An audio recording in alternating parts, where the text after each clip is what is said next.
થરાદ પંથકમાં live in relation મામલે નવો વળાંક આવ્યો.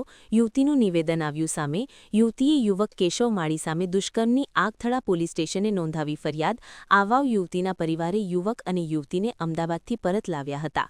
અગાઉ યુવકને માર માર્યોના મામલે યુવકે યુવતીના પરિવારના 12 લોકો સામે નોંધાવી હતી થરાદ પોલીસ મથકે ફરિયાદ. લાખણી પંથકની પરિણીતાને પ્રેમમાં ફસાવી અલગ અલગ જગ્યાએ યુવતીની મરજી વિરુદ્ધ કર્યું હતું દુષ્કર્મ. ડેડુવાનો કેશવ માળી સામે અલગ અલગ શહેરોમાં લઈ જઈ દુષ્કર્મ તેમજ બળજબરીપૂર્વક લિવ ઇન રિલેશનશીપના ડોક્યુમેન્ટમાં કરાવી હતી સહીઓ. યુવતીનો આક્ષેપ. ટુરુવા ગામના હરચંદ દાનાજી માળી અને પીરાજી ઉમાજી માળી નામના ઈસમોએ યુવકને મદદગારી અને જાનથી મારી નાખવાની ધમકી આપવાનો યુવતીનો આક્ષેપ. પીડિતાના પર્સમાંથી આરોપીઓએ 2.5 તોલાનો સોનાનો હાર અને બુટ્ટી પણ પડાવી લીધાનો કર્યો આરોપ. આરોપી કેશવ યુવતીને હોસ્પિટલમાં લઈ ગયો હતો, જ્યાં તપાસ દરમિયાન મહિલા ગર્ભવતી એટલે કે પ્રેગ્નેન્ટ હોવાનું બહાર આવ્યું. આગથળે પોલીસે આ મામલે બીએનએસની વિવિધ કલમો 87, 64, 1, 351, 3 વગેરે હેઠળ ગુનો નોંધી વધુ તપાસ હાથ ધરી છે. પીડિતાના પરિવારે અમદાવાદના વટવા વિસ્તારમાંથી તેણીને શોધી કાઢી હતી અને ત્યારબાદ આ સમગ્ર મામલો પોલીસ સ્ટેશને પહોંચ્યો હતો. હું ડેડુડી ગામની વતની. મારા લગ્ન 1 વર્ષ પહેલાં થયેલા. મારા સમાજના રીતિ રિવાજ મુજબ હું સાસરીમાં 1 વર્ષથી અવારનવાર સાસરે જતી હતી. પછી મારા સંબંધીઓમાં મેરેજ હોવાના કારણે હું બ્યુટી પાર્લર ગઈ. બ્યુટી પાર્લર લાખણીમાં. ત્યાં પાર્લરમાં ગઈ, ત્યાં બહુ ભીડ હોવાથી હું બજારમાં આવી. ત્યાં તે કેશવ હું બજારમાં મારા દિયર સાથે આવી. પછી પાર્લરમાં બહુ વાર થવાના કારણે મેં મારા દિયરને કીધું કે થોડી વાર થશે એટલે ઘરે જતા રહ્યા. ત્યાંથી તે પાર્લરમાં ભીડ હોવાથી હું થોડીક વાર બજારમાં બહાર આવી. ત્યાં એ કેશવ ભલાજી ગમડેડુઆ તે બહાર આવેલો. તે મને કીધું કે તારે ક્યાં જવું છે? મેં કીધું મારે થોડું પાર્લરમાં કામ છે, પછી મારે ઘરે જવું છે. પછી તેણે મને કીધું કે થોડીક વાર આપણે દૂર જઈને બેસીએ.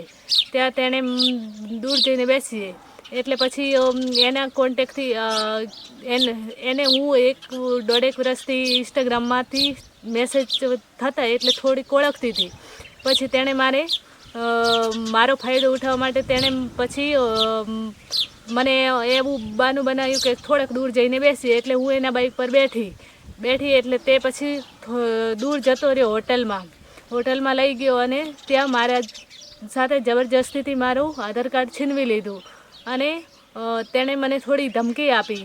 પછી તે હોટલમાં લઈ ગયો અને હોટલમાં મારી મરજી વિરુદ્ધ મારી સાથે બળાત્કાર કર્યો. પછી તે તેમના સંબંધીઓના સંપર્કથી તે દાંતીવાડા ખેતરમાં તે મને સવારમાં લઈ આવ્યો. ત્યાં હરચંદભાઈ તેમના ખેતરમાં હરચંદભાઈ ગામ ટરુઆ ત્યાંના વતની તેમના સંપર્કમાં હતા. એટલે તેમણે ત્યાં મને એક રૂમમાં પૂરીને રાખતો 24 કલાક. મારા જોડે ફોન ના હોવાથી મેં મારા ઘર પરિવારને સંપર્ક ન થતો મારા પરિવારથી, મારા જોડે ફોન ના હોવાથી. પછી તે હરચંદભાઈ ત્યાં આવ્યા તેમના સંપર્કથી.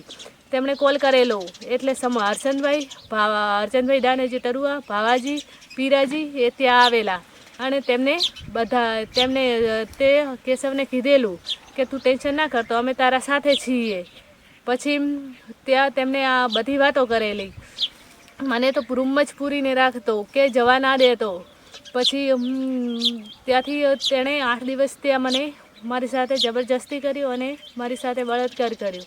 પછી તેમણે કીધેલું કે તું અહીંયાથી હવે રાજસ્થાન જતો રહે, પાછળ અમે જોઈ લઈશું સમાજનું બધું. પછી ઉદયપુર ગયા. ત્યાં અમે 4 દિવસ હોટેલમાં રોકાણા. ત્યાં તેણે મારી સાથે મારી મરજી વિરુદ્ધ બળાત્કાર કર્યો. પછી તેમના કોન્ટેક્ટથી અવારનવાર એમને બહાર કોઈકના ફોનથી કોલ કરતા અને વાતો કરતા.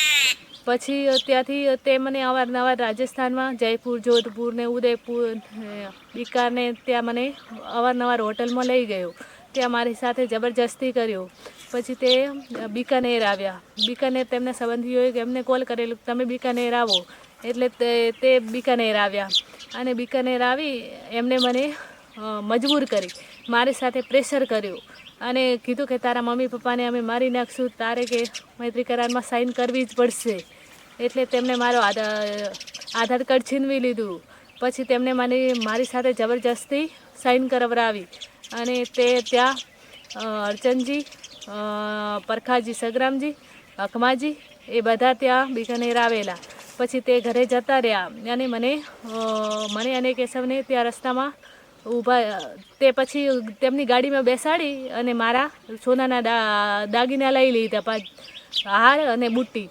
પછી તે ત્યાં અમને રસ્તામાં ઊભા રાખ્યા. ત્યાંથી તેમણે કીધું કે બસમાં બેસી જાઓ. પછી તેમને બસમાં બેસાડી અને એ ઘરે નીકળી ગયા. તેમણે તે છોકરાને કીધું કે તું ટેન્શન ના કરતો, તારે સમાજનું અને સમાજનું અને સરકારનું બધું અમે જોઈ લઈશું, તારે ટેન્શન નહીં કરવાનું, તું તારે ગમે તેમ કરે એને હંગાત.